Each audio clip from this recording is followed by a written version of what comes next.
ওরা তো আসলে ভুলে গেছে বিজেপি সরকার হিন্দুত্ববাদকে, মানে গোড়া হিন্দুত্ববাদকে পুঁজি করে ক্ষমতায় এসছে। ওদের আর কোনো পুঁজি নেই। সুতরাং ক্ষমতায় টিকে থাকতে হলে হিংসা আর ঘৃণা ছড়াতে হবে।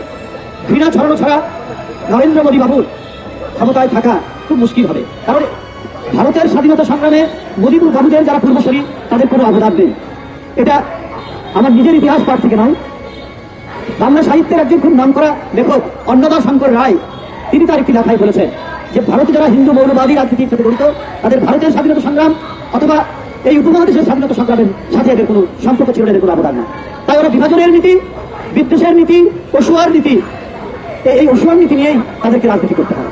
কিন্তু আমার কাছে অবাক লাগে যে ভদ্র মহিলার প্রতি আমাদের একটা শ্রদ্ধা ছিল, একজন অসাম্প্রদায়িক সেকুলার মহিলা হিসাবে আমরা যে রাজনীতিবিদকে চিন্তাম তাকেও মনে হলো উনি মুখে রাজনীতির জন্য হয়তো অসাম্প্রদায়িকতার কথা বলতেন অথবা সেকুলারিজমের ধর্মনিরপেক্ষতার কথা বলতেন, কিন্তু ওনার গভীরে ছিল দারুণভাবে কট্টর হিন্দুত্ববাদ। আর যে কোনো ধর্মীয় বা যে কোনো আদর্শের কট্টরবাদ, কাঠিন্য এবং কট্টরতা এটা মানবতার পরিপন্থী। যে কোনো ধর্ম সম্প্রদায়ের চরম কট্টর নীতি হচ্ছে মানবতাবাদের বিরুদ্ধে যায়। হিন্দু ধর্মের উপনিষদের যে বাণীগুলো রয়েছে সেই বাণী আমরাও পাঠ করি। অসাধারণ মানবিক এবং অসাধারণ ঈশ্বর প্রেমের বাণীগুলো উপনিষদের মধ্যে আছে, কিন্তু সেই বাণী কিন্তু অনুসরণ করেন না মোদী বাবুরা, শুভেন্দু বাবুরা।